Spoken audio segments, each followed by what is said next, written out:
All righty. I should know how to do this. Share on page. I can't, let's see. I'm sorry. Oh, here we go. Let's see where you want to do the video. Oh, page manage. Here we go again. I've never shared one of these through Facebook. Oh, you've never? No. Well, most of the people who watch it from me are through Facebook. Yeah. Mm-hmm. Okay. All right, I think it's preparing now. Preparing to go live on our Facebook. Okay.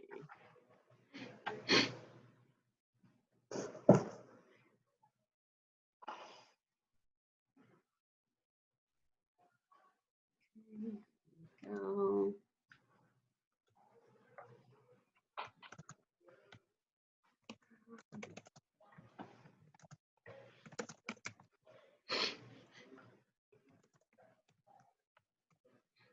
Okay, we're going live on Facebook on our preview page now.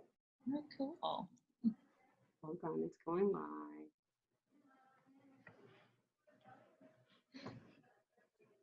And Diane, you can just go from preview, our preview page, and just share it from that page. Okay. Okay. I'm looking, I don't see it yet on the preview page. Do you have to scroll down a ways? No, it should be up, so I'll give it a little second. Let's see, our pages. Okay. We're now on there. Yes, we are. There you All are. right. I see it. So how do I share from this? Do you know? Yes, so you click at the bottom. And what I'll do is I'll share it on my page. Oh, I see it. Okay, all right. Hey everybody, welcome to the Joy Hour. I am happy to be here today to have two wonderful women whom I've worked with, talked with, interviewed with, I don't know, broke bread with over the many years. My colleague, Diane Cowen, she covers home design for the Houston Chronicle and has written a book called Sunday Dinners. Hold on, I came prepared, ladies. Bam. Uh-oh, can you see it? Sunday Dinners. Yeah. And she has really transitioned into this world of design and owned it and claimed it and become a boss in this arena. So I'm so happy to have her here. And then I have Elaine Turner, and Diane and I were talking that we both have Elaine Turner bags. I was going to go get mine, but you know what's so crazy is like I haven't carried a real bag in like 7 months. So, but Elaine, it's wonderful to have you. You are a designer, you are a speaker, you are an author. Yes. Your book, here you got it here. And you have been transitioning too, from doing, running stores all over the globe, to scaling it back and refocusing. So, we're here. I brought you both together because you both have made significant kind of 360s in your career, and just talking about how you did it, and you did it so effortlessly, it seems like, and I think it's something that we all can learn from, especially during this pandemic time when there's so much change going on. So many people are having to refocus and transition and try to figure out what the next step is. And then sometimes the next step is not really what you're doing now. It's something that you want to do. And so we're doing that. So first of all, let's start with this. How have you all been doing during this pandemic? Diane.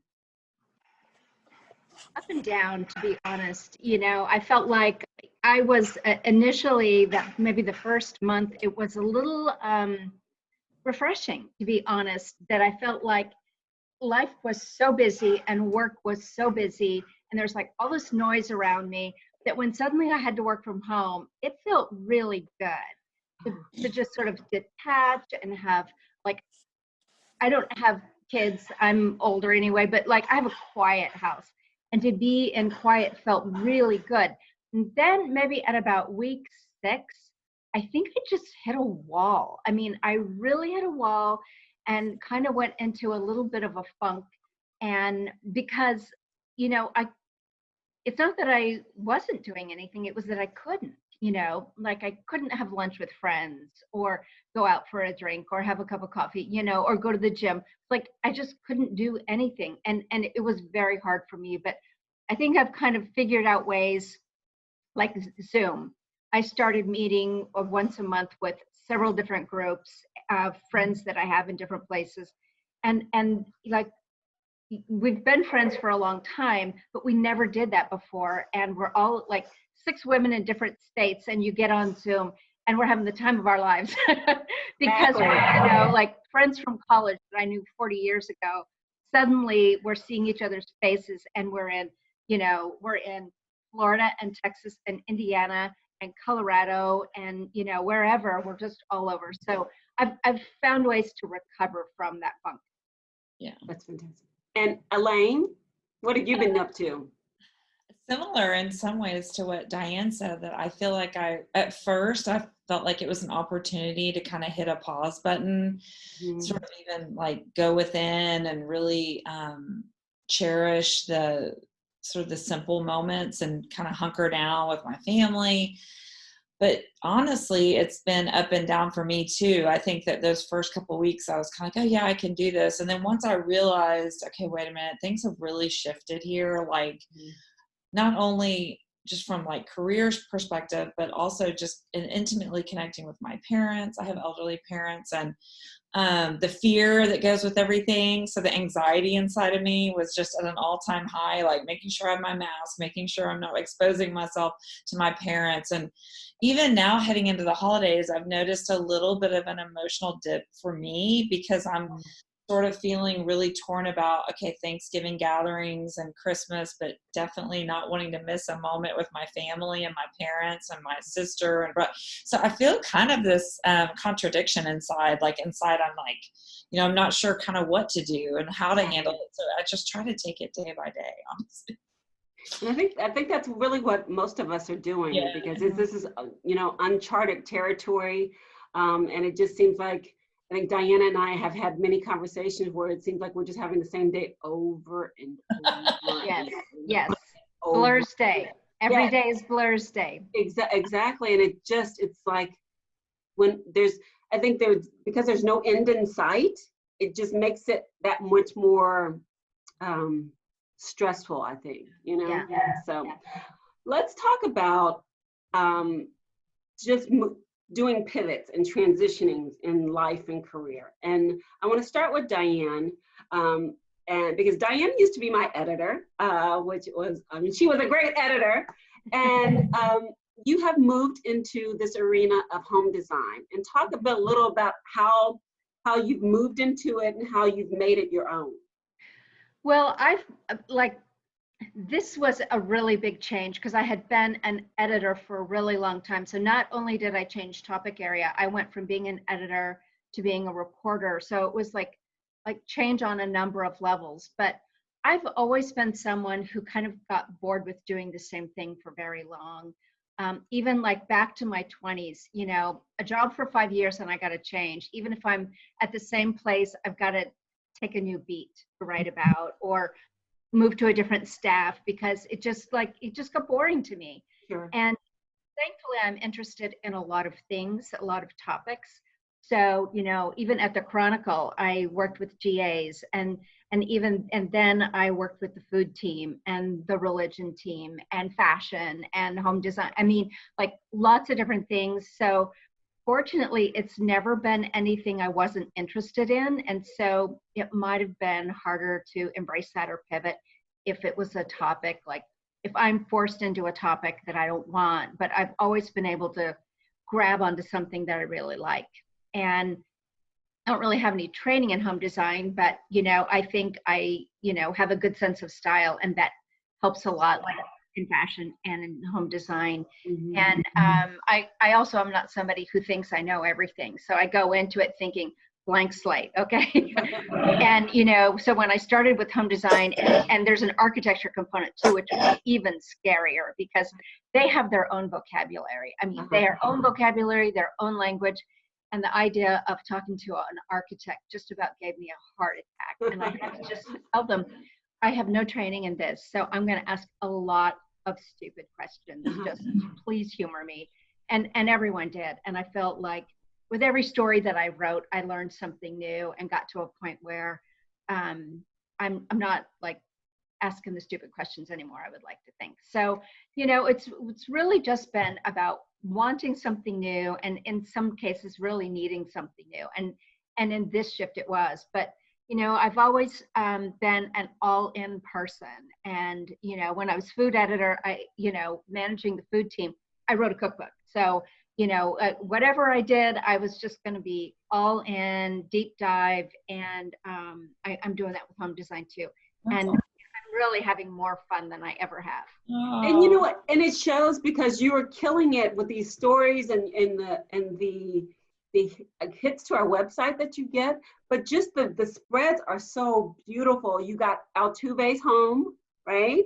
I mean, you and just it's really nice. Even if you don't have, if you have just like a mediocre home, just it's like the aspirational, like, God, I want my house to look like that, or try to look like that. And you do some DIY stuff too. Yeah, I try to like run the gamut of like the really nice aspirational homes, DIY stuff that's super accessible, you know, book authors, just a little bit of everything. Because again, I would get bored if all I did was write about like every story was about one home. I would be bored with that. But, you know, like the Jose Altuve story, it was just so much fun to do that. And I interviewed him by phone because it was during the pandemic and his wife had literally just had her baby like the week prior. So it was early on and they weren't letting, you know, anybody near her. Just like, you know, we were all washing our hands every hour. And, you know, so I had, I called him, you know, on his cell phone. And because there were a number of calls going back and forth, I have his phone number in my phone. And usually if I have to call somebody a lot, you know, once it's over, then I just delete them because. No, save that one. So I left it in there because, you know, they're listed alphabetically and his last name is Altuve. So every time I call up my contacts, it's like Melissa Aguilar, Jose Altuve. You know, I'll get it out and I'll be looking, I'll go, oh my gosh, look at that. I have Jose Altuve's phone number. And some of my friends at first were like, what? I go, it really is his phone number. Oh my God. I'm so afraid someday I'm going to butt dial him though. And then exactly. Who are you? So bummed they lost too. I know. Oh, I know. I was up late last night watching. I know. So, Elaine, let's talk about, you know, I've known you as accessory, you know, extraordinaire designer, with, you know, when you started out here in Houston at Rice Village, and then you expanded amazingly around the country. I remember visiting your store in New York. And then it's shifted. So let's talk a little bit about that. Yeah. Well, I've been, I would say, gosh, now probably over 2 years in a big transition, where I really came to kind of a hard reality that retail, the way it was not really sustainable. Like just, I was really dependent, Joy, on those retail stores. I mean, we had an online site, but excuse me, I have allergies. But it wasn't the volume of my stores. And so we probably 3 or 4 years ago started realizing like the traffic in the stores was changing and the customer was really shifting towards online shopping and really, really focused on ease and convenience as well. And that coupled with, I also think, kind of a shift in how women dress. You know, I think things have become much more about versatility, and that, you know, fashion isn't so much about this, like, it's not all about event dressing in a way. It's really about comfort and lifestyle and how, you know, what can I wear that takes me from multiple, you know, things in my day. So we went through a huge shift in our business strategy and tried to figure out how to reach her in different ways where she didn't have to always come into the store. And anyway, went through a lot of evolution with that. But we ultimately, about 2 years ago, came to the decision that we were going to close the stores. And then I kind of had this moment where I thought, okay, should I transition all my existing, product and continue to make product online, but probably in a much smaller capacity? Mm-hmm.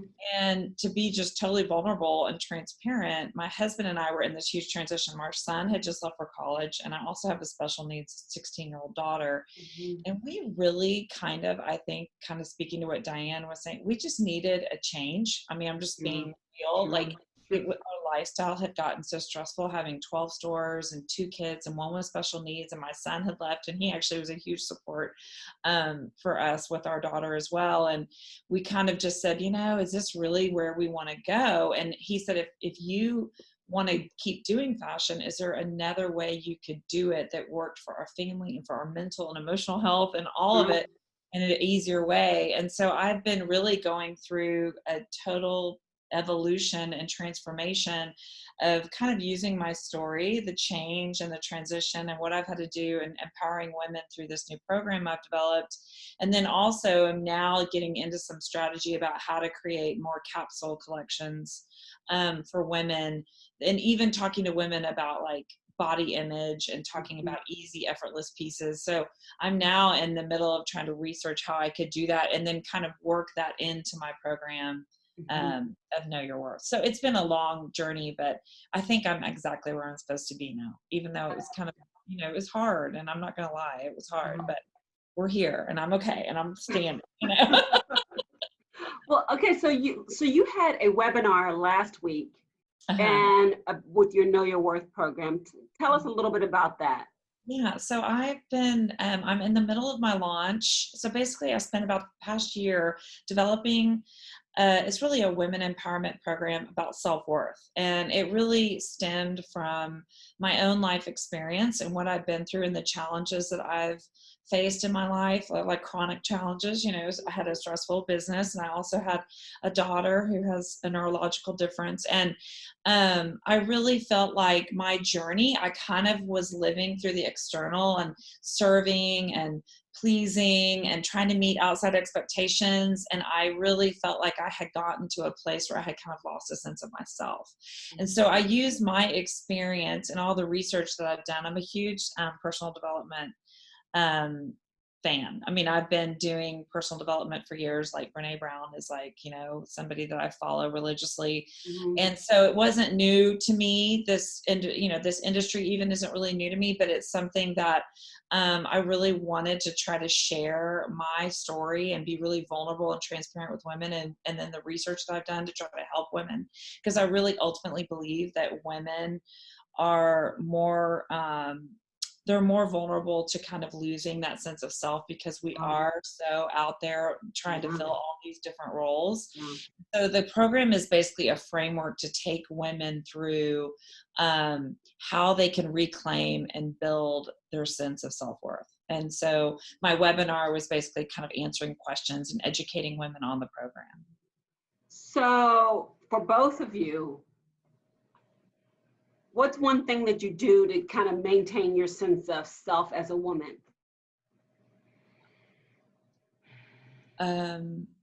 Diane, do you want to go? Or do you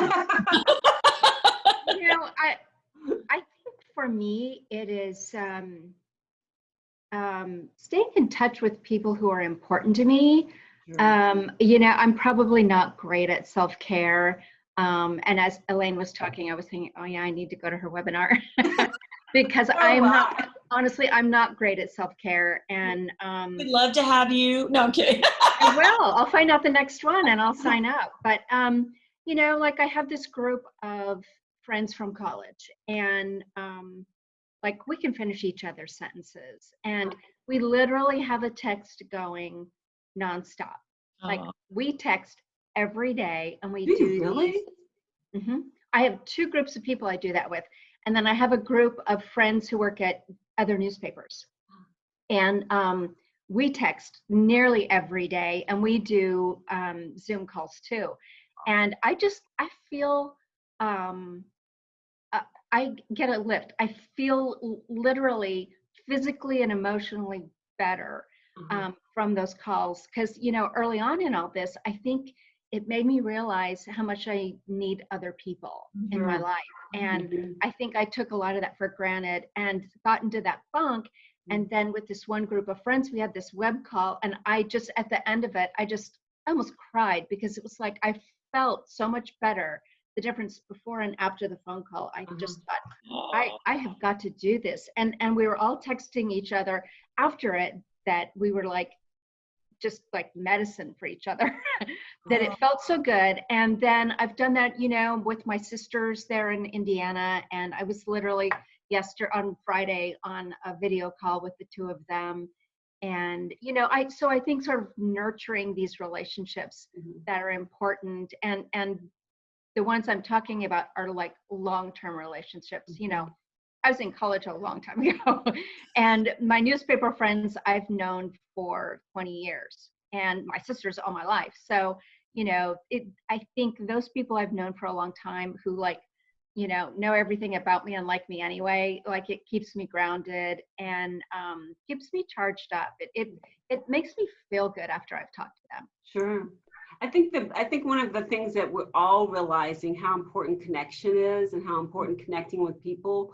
I started this Zoom series because I'm a new mom. I'm relatively a new mom, and I'm a single mom with 2 young children. And I felt like I was losing myself in a way because I wasn't having any kind of conversation with adults. And I was like, I need to see people. I need to just talk and have a conversation.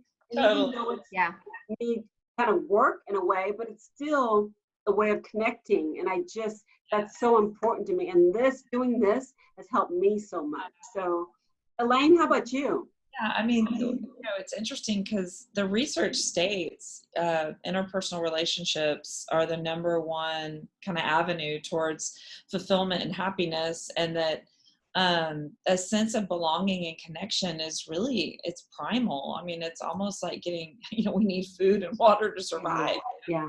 And so I think that that's absolutely true. And I think this pandemic has really, it's kind of like if you hit rock bottom, sometimes things become more clear. And I think that has become really clear in people's lives. Like I kept mentioning my parents, and even as I was talking, I almost kind of choked up because I haven't been with them as much. And to be honest, we're heading, you know, life is not, they're not going to be around forever.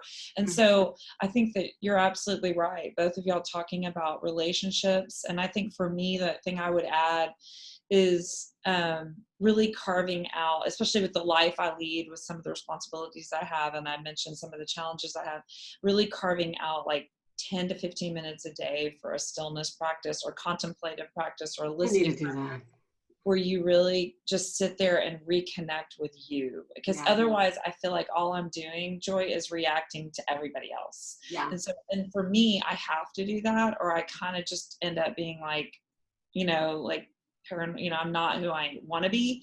So, and it doesn't mean meditation. I love meditation, but it could be a brain dump of journaling, or it could be, you know, a restorative yoga pose, or it could be, you know, reading your favorite passages, or it's really what works for you, but it's kind of it's a time to listen and go, and that really helps me, I think.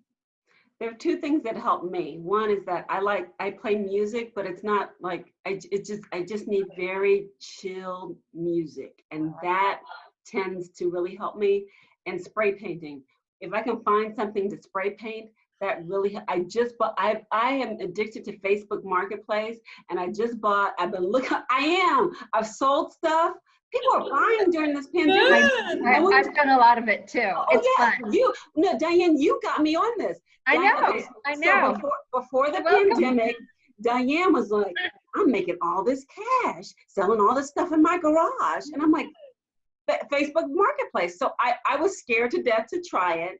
She basically walked me through the steps to do it. I called her on my first sale. Remember I called you? Yes. I was on his way. Oh my God, I just got money. So I bought like a bed for my son, and yesterday I was spray painting it, and just that kind of stuff just makes me, I don't know, I just need to do that. So yeah, that makes me feel good. So as we you know, kind of navigate through this pandemic, what in terms of, I guess in terms of the design world, because you're both really in the design world, what do you think, how do you think this is going to, what our lives are going to be like in terms of like design coverage, maybe Diane, and then Elaine, like with you, you're transitioning into this program for women, but are you still going to do some of your moving into, you know, design and fashion? So Diane, let's talk about just how you see it. I see some enormous changes in home design right now. And there are some I was starting to see and they've exploded, and then some others that just everyone is redecorating right now. Oh yeah. Everyone. Yeah. And some of it is that all of a sudden we're in our homes all day long, and you Right. think, Right. that brown sofa is so ugly. I have to get that out of my house. Or, you know, like you just don't realize how much the cat scratched the chair in the corner. And, you know, it's like you're seeing it 24/7 and you've got to get it out. Yeah. Plus some people just like, you want to update. But I am seeing a lot more color. That trend had already started, and I'm seeing like a year ago, I saw no peacock blue. None. Uh-huh. This year, I've seen it in 6 houses, maybe 8, 6 or 8. Peacock blue cabinets, island in the kitchen, chairs. I mean, like big, like somebody painted their fireplace peacock blue. They painted their bar peacock blue. I mean, like that's a color that you think you got to live with peacock blue, okay? Yeah, that's a commitment. I mean, you can always paint over it, sure, Yeah. but you know, peacock blue is a commitment. And so I'm seeing lots of color and bold color. So like peacock blue with chartreuse, which is prettier than you think it's going to be. What's chartreuse? Navy blue. I'm seeing so much navy blue and green and orange, just a lot of, and some people who still like that tone on tone neutral colors, like everything white, but then they're slipping in like a celadon green or a really soft blue, or they're having all that white and they're putting like blue and green and orange pillows out or something. So in small doses or large doses, lots of color. The other thing is comfort. Like people are decorating their homes not to have that fancy living room nobody can go in anymore. It's comfort. Right. So like rooms are becoming more functional. So you might have like a formal living room in the front of your house. A lot of the big houses, you know, if you've got 10,000 square feet, you've got rooms, you know, you don't use, but you know, that formal living room in the front of the house might be, in some cases, it's next to a bar. And so they make it a little lounge. You know, they put comfortable chairs where you can sit and have a glass of wine with your girlfriends. And it's a room that on paper somebody called the formal living room, but you're using it for something else. And there's a lot of home gyms, you know, because you don't want to put that Peloton in the garage and keep exercising when it's 100 degrees, right? Right. So people are using some spare bedroom as a home gym. I was just starting to see the start of homes with 2 offices. And I think that's going to say that again, with 2 offices? 2 home offices. Oh, gotcha. Because you would have, and in every one of them, both people work from home. A lot of homes had a study, or they call it a study or a library or an office. And it was a pretty room at the front of the house that nobody used. Yeah, exactly. But it had a gorgeous desk and a nice rug, maybe an animal skin rug, and, you know, books and pictures on the shelves. That was like a room to take. It's like your Instagram room. You didn't use it, but you took pictures of it. And, you know, everybody who came in the front door saw it and was impressed. But now they're being used. And so they're really functional. So you've got cabinets that maybe have drawers that slide out so you can put your computer printer there, but then you can close the door and put it away. So offices are becoming, you know, things we use more. And in families where we're all going to be staying home or working from home at least half time, you've got to have good places for both people, because we now know you're not just sitting on your laptop, you're going to meetings on Zoom, and you've got to have privacy. You know, if my husband is downstairs so he can hear everything I'm saying. You know, when I go have meetings, I've got my earbuds in. They're very unattractive though. So, you know, I think like we're really looking at all the rooms in our homes and how we use them and what we can use them for, and really get a lot of use out of them. because I think you feel better in your house when it looks good and it represents who you are. But also, you feel better when your house works for who you are. I'm in the upstairs den, and this house has always had it, but I never used it before. And I had a lot of stuff to pull together. Like I had to buy a desk. I had to, buy this picture that's behind me. And, I still need to buy some draperies, but, like when you get it together and you think, okay, like it sort of clears your head to actually sit down and get some work done. But I think when your house works for you, it fills your needs and your family's needs. That feels really good. I want to get to you, Elaine, but one thing that I noticed is I joined this Facebook group when the pandemic hit, and it was called Black Women Who Love Outdoor Living Spaces. And it started with just like, when I joined, there were only about 20,000 people in the group. There are now over 150,000 or something like that, crazy amount. And all of these women are posting like pictures of them redoing their decks, and everything is about the outdoor living space. Yeah, I love and some of them are pretty phenomenal. Yeah. And then some of them are just doing DIY stuff, but it just shows you how important people's living space is right now. Whereas and living space isn't just indoors. It, like you said, it's outdoors too. So people think about, they want their front porch to have the pretty pots with the pretty flowers and a wreath on the door, so you have a nice entry. But nobody sits in their front yard anymore. You go to your backyard and you want to have a nice patio and nice furniture. And then you think, oh, well, maybe I need a nice rug too. And then you got to have the pillows. And then you really have a living room outdoors. Sure. And one other thing is that, so I've been trying to get, like, I'm in an older home, so I have home repair things to do. And what I didn't know is that when I got bids from contractors, they were saying that lumber costs are like doubled right now because of they're just having a hard time getting the adequate lumber, things that people need to redo their homes. It's like costing a whole lot more money. So the supply chain is totally disrupted. I mean, in certain industries, it's so hard to get things. We bought some rugs. We had some carpet bound into rug size, and we ordered it on May 23rd, and we got it like 3 weeks ago. Oh my God. I know. I did actually call the carpet store and say, so just be honest with me. Am I really going to get these rugs? Like, are they really going to come? Because it was like, I don't know. I really don't know. Elaine, so what do you think life is going to look like after we get out of here?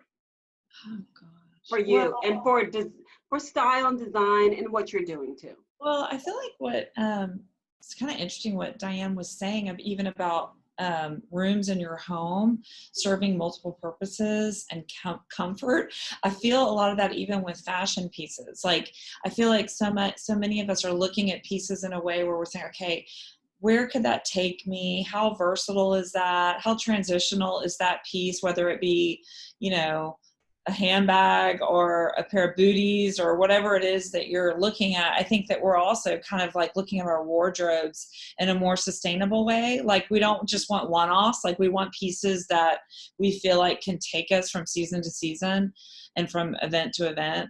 With that said, I still think there's a huge need for those novelty, awesome pieces that you just love so much that you gravitate towards. It's not that I'm saying those aren't relevant, but I do think in general, I'm feeling a sense of how chic can I make it, but how comfortable can I make it? I want those two words to blend, right? Mm-hmm. I think that the effortless trend, I think just even seeing the resurgence of how important jeans still are. I mean, I don't know about it. It's just like, if you look at someone's wardrobe, it's like they have the black pair of jeans, the regular dark denim wash, jeans are still so important. And I think that women in general are just looking at their lives and at their wardrobes and at their disposable income in new ways. They're wanting pieces that they feel are really, I think, not only investment pieces, but pieces that can take them, like I said, season to season, year to year. I do think, I grew up in an era in the 70s and 80s where fashion was really an event. I went to Neiman Marcus with my mom and my grandmother, and we would try everything on, and we had it tailored, and it was just, and I was like picking out, this is where I'll wear this and this. And I think that that's kind of shifted. And I think that, I'm not going to lie, I have a little bit of grief around that, because I feel like fashion is such a form of self-expression. And it's such a beautiful art form for me, and it always has been, that I feel like sometimes now it seems a little bit more, there's just a little bit more of sort of what pieces can I own that are comfortable but I still look good, like living in Lululemon, yoga pants every day. Growing up, that never would have happened. I used to dress up when I'd fly with my mother on the airplane. Now you don't see that. Everything's gotten so much more casual, and there's a beauty in that, but there's also kind of a little bit of a loss in that as well. I have to say, go ahead. Go ahead. I was just going to say, I love that you bring up that, the high fashion and the dress up thing, because I'm more of a dress up person, and like the idea of wearing jeans to work maybe once a year, and it was if I knew I was working half day or something. So I'm a dress up person, and I found myself, for the pandemic, I decided that I was just going to get up every day and take a shower and put makeup on and get dressed and come up to work. But I'm not like wearing the clothes I used to wear. And I would look through my closet and think, I have nothing to wear, because, I've got, sweatpants and t-shirts, and I've got my dress up clothes. And I really had neglected just, the nice tops. Yeah. You weren't so dressy, but you didn't feel like you were out of place to wear them at home. And I bought maybe a handful of tops just because including this one, because I just didn't have anything to wear for this like new life. The leisure life. Exactly. Well, I have to give a shout out to the Chronicle. They had their Renew Houston 5K this morning. It was a virtual 5K. I think people were doing it yesterday too. So anyway, so I met couple of colleagues in our second ward area, and we did a walk around the neighborhood, went to the market, and we had this conversation about what we're wearing. And someone said, I don't think I ever want to put on another pair of heels again in life. And I thought, neither do I. And even they were talking about like just even getting dressed up, like no desire to ever get dressed up again. And I think we've been doing this for almost 7 months now. Yeah. It's hard to believe that we will ever go back there. I know. I mean, it's a fascinating conversation. It really is. I mean, what are we all? Yeah, it's like it's even more. It's almost like that athleisure, or whatever you want to call it, is really.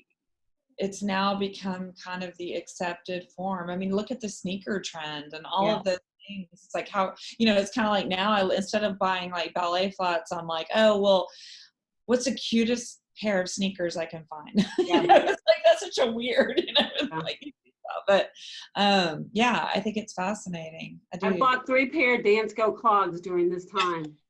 And I'm not embarrassed. They are so comfortable. Good. You know what I mean? What color are they? Hold on. Red. Bam. Oh yeah, that's you. Yeah. That's totally you. They're cute. See, but those are still really fun, and yeah. Impressive. Who else is gonna see me? So around the house, I want to talk about you all both being authors, and I think having been an author myself, children's book, which is one of the hardest things I've ever done in my life, it seemed. I want to talk about, your books. And I know, Diane, yours was, when did yours come out?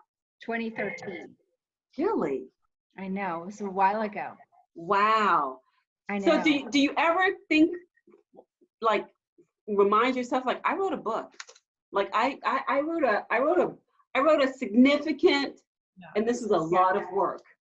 They are a lot of work, and I don't think people appreciate how much work they are. Uh-huh. But I have that book on an easel on my kitchen counter, so that reminder is there every time I'm in there. I wrote a cookbook, and So it was a lot of fun, and I think it came around. I had the idea to do it at a time when I was super stressed out at work and felt not appreciated. It was just kind of a weird time Right. at work, and it gave me a sense of satisfaction I was not getting, a sense of appreciation I wasn't getting anywhere else. So it was, on that level, kind of self-indulgent. But the book wasn't about me; it was about other people. It's called Sunday Dinners, and I was handling our religion content and food content at the same time. So each chapter is about a different famous pastor and their Sunday dinner tradition, and so called Sunday Dinners. And so you went to the big ones. You went Lakewood. You got sweetie, if TDJ. you're gonna go big, right? Yeah, you got the big ones. I had and all over the country. So I had there were a couple that were smaller churches, but most were mega churches and really well known in where they are. So I had locally, I had Second Baptist with Ed Young and his wife Jo Beth, who has since passed away. I had the Osteens at Lakewood. I had George Foreman. I had the Caldwells at Windsor Village, the largest United Methodist church. I had a priest at Notre Dame. I had a mega church in Colorado and one in California and one in Nashville, Tennessee. I mean, like everywhere.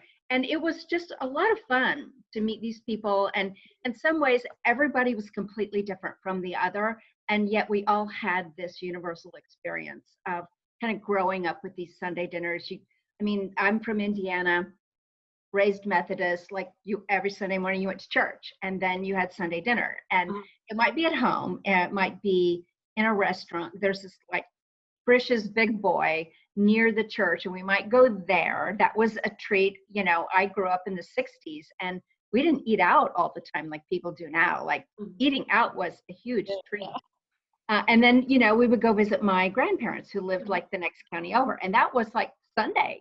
It didn't occur to me anybody else had any kind of different Sunday. And just about everybody talked about, going to church and then, eating dinner with immediate family or extended family or like really extended family and lots of people. And, the recipes kind of changed a bit, but there's a lot of pot roast and, in a lot of childhood. All right. But writing a book was very hard. Yeah. It wasn't hard to get the people to agree to let me interview them. Everybody, I think maybe 2 people said no. So it was easy to get that, but just getting the work done, getting the interviews in and the work done and the recipes refined and testing them all.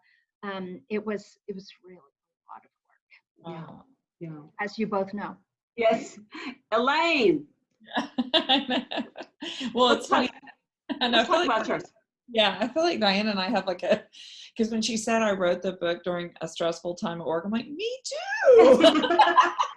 Why do you take on these huge things when we're like really in need of help? All aligned here. Yeah, because I think mine, when she used the word self-indulgent, I was like, I kind of felt that way at times too, because mine, I felt like was sort of this one long journal entry about what I was feeling at the time. And I'm like, wait a minute now, am I being self-indulgent? No, I mean, obviously I wanted to talk to women, but really the book for me was a stepping stone. And I see that much more clearly now to where I am today with Know Your Worth, because I wrote the book at a time when I was really starting into that transition, Joy, of like, okay, wait, this isn't really sustainable. I'm going to have to start closing some stores. And I was in a lot of grief about letting go of what I had built and even understanding how it would remold itself. Like, where was I going to, who was I going to become in the middle of this evolution?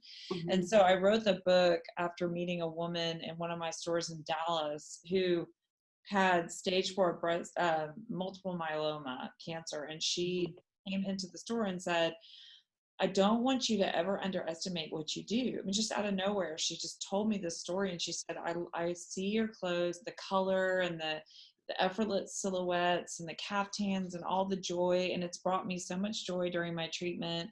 And I've just filled my closet with all of these beautiful pieces and all, it just makes me so happy. And I had this moment when I talked to this woman who was dealing with such a tragic situation of thinking, when she told me don't underestimate what you do, I feel like in that moment, I kind of had this energy inside of me that was like, I think I kind of do sometimes underestimate it. I go, oh yeah, it's just fashion. And it's so fun. Even though I don't see it that way, I see fashion as totally self-expression and transformative. And it's like how I'm speaking to the world the way I dress, I feel like is kind of my communication, but I'm not sure other people feel that way because fashion can be aligned with materialism and consumerism and, body image issues and all this other stuff. So I thought when she said that to me, I thought, I want to write a book to women about the lies and the myths that we attach ourselves to. And so the opening chapter is me attaching that myth to myself of fashion being frivolous, and it's not.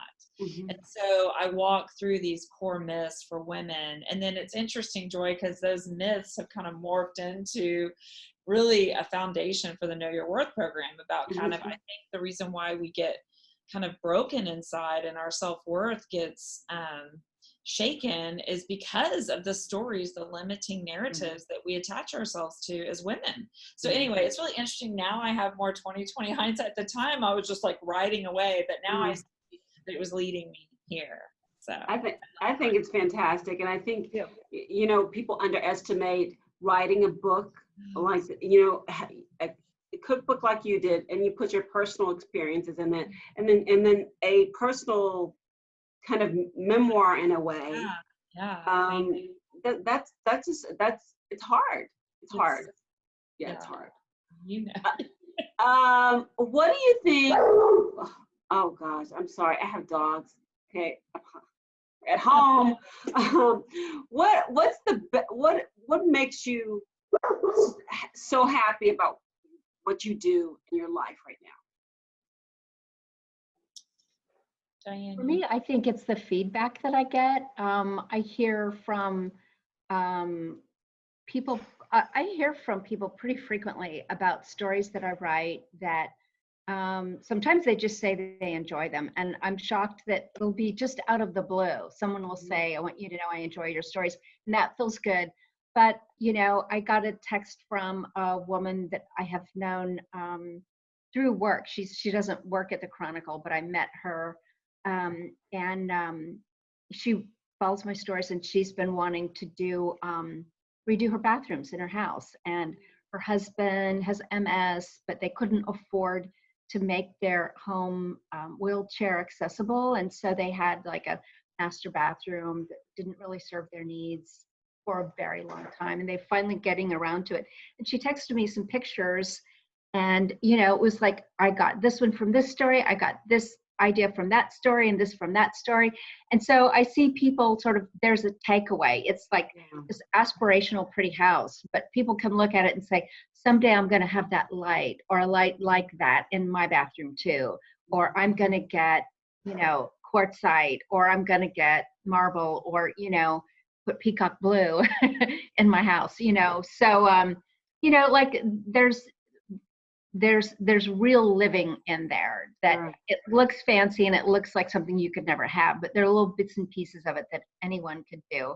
And so I do hear back from people from time to time, they've done this or they've done that. And, they got an idea from a story, or that they, it finally made them go out and pick out some wallpaper or whatever. And it wasn't the wallpaper I wrote about, but it made them fall in love with wallpaper or something like that, and then it makes their house more beautiful for them and more representative of who they are. Yeah.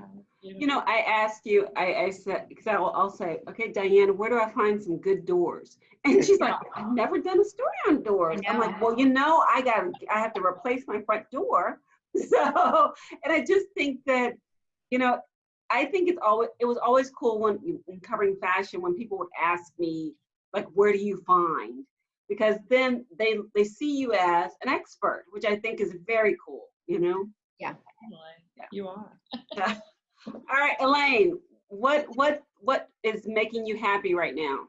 I think it's similar. I mean, I think being able to share and connect with this community. I think serving women, especially women, I think maybe who are going through life transitions, I feel a real sense of fulfillment from that, and being able to give them, almost facilitate, if you will, say, look, here's what I've learned, here's what I've researched, these are the little things that I've seen that have helped me, and then take, use what you want, forget the rest, whatever, because I totally believe it's all customized. There's no one size fits all for finding and discovering your self-worth. I'm not that ignorant to think that, but I think sharing and connecting with other women and allowing myself to really kind of crack open inside and share that vulnerability. I think once you do that, you kind of become stronger together. Yeah. And it's just seeing the response where they're like, oh, thank you, I tried this, or I tried what I tried the self-care tool, or I tried,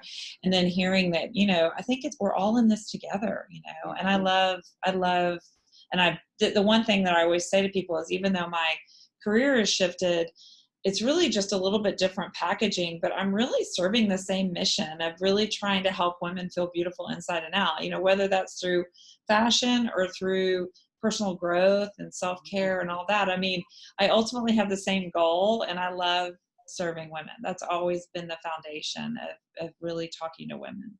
That's my passion. Can I ask you both, what would be the key to making pivot, like a transit or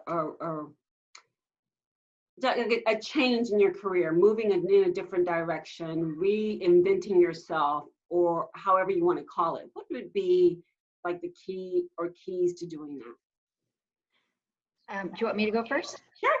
Okay. So I think, and this is something that I think is hard for everyone, and not just women, but I think women have a hard time with this, is recognizing that you need to pivot or you need to change, because getting there feels like a failure almost. Like, this isn't working, so I have to change. But the this isn't working part feels like a weakness, not a strength. And it feels like a failure, not a change. And so I think women need to accept, anyone needs to accept that there are times in your life when you need to stop being here and go there, or go there.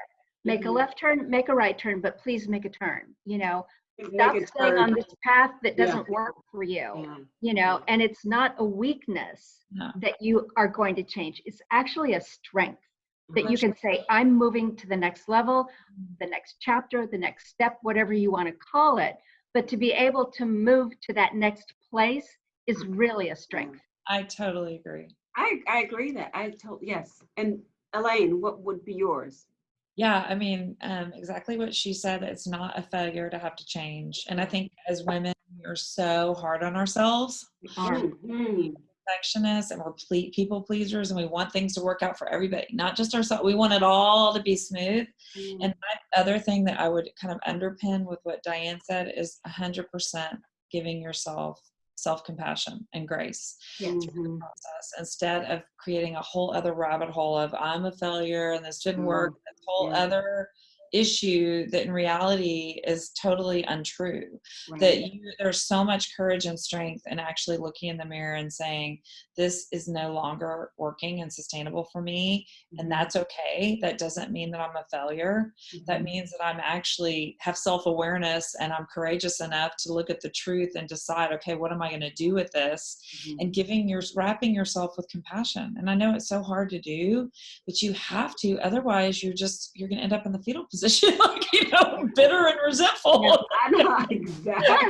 When you're able to do that, the next thing can be so rewarding and so wonderful and just so good for you, that what comes next could be so much better than what came before. Yeah, I love that. And Elaine, we hadn't talked about motherhood, and you mentioned about having a special needs child. And I don't know if you want to kind of elaborate maybe how the challenges and how that has shaped where you are now in doing that. Yeah, no, thank you for asking about her. Her name is Marley, and she, she has really shaped how I see the world. I mean, I feel like I wear different glasses than I did 20 years ago because of Marley. I see things differently. And I see ultimately, I think things that are really essential, like the most important thing. I think if you're not living with someone that things are so much harder for her that are seemingly easy for all of us. And I think when you're living with someone like that and you see how their navigate life is so different and they're dealing with daily anxiety and daily struggles, you really understand what's really important, really fast, because then you realize, gosh, I've been really clouded by kind of all this other stuff that I think is so important. Like I have another son who's neurotypical, and he, whatever it is, if he's taking the ACT or if he's on the athletic field or if he's doing this, and you're so caught up into his world. But in reality, it's a great leveler to have a child that is kind of showing you, hey, look, I'm just as worthy as anybody else. My soul is here for a reason and a purpose. And you don't get as caught up into all of the minutia. And my husband and I have both dramatically changed, I think, as human beings, and the fact that we're able to access that empathy and that compassion probably so much easier than we could before, because we know that it's the single most important attribute I think God's given us, is to look at people with complete compassion and say, you know what, it's okay if that takes you 10 minutes longer, right, to get your on right or whatever, because you are totally enough as you are, and so it changes everything. It changes the way, even my son, I think my son is kind of, I call him our little 40-year-old, because he's had to see things that other kids his age haven't had to see. And his patience is so much greater than probably the normal 20-year-old. Right. Sometimes I think he'll be in therapy, by the time. Look, I'm not trying to say he's a perfect kid, because he's not.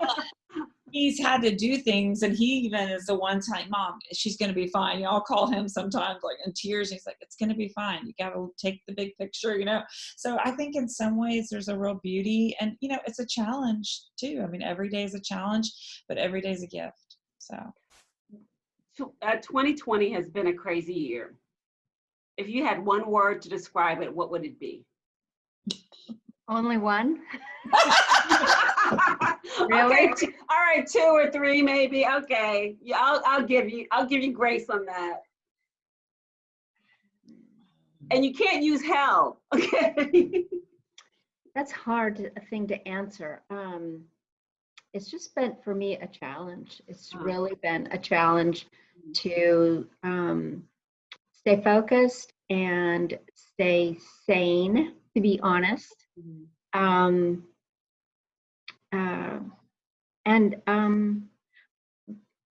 And hopeful. Yeah. Elaine? I would say it's been a reset year for me. I've just had to reset my mindset, and I've had to look at so many things. I've kind of gone into this new, even just taking care of my body. I've been really focused on my mind-body connection and just taking it's like I hit a button, said, okay, take a reset. Let's look at things a little more clear. I think simplicity would be another word. I've just gone down more to the basics, like making things more simple, because I've had to, we're not able to travel and do all this stuff, you've had to kind of bring it in. And I would say the other thing would be just the hope part, the connection, knowing that the most important thing that we have is each other. Our interpersonal relationships is where we learn the most about ourselves. And it's also, I think, where we gain the most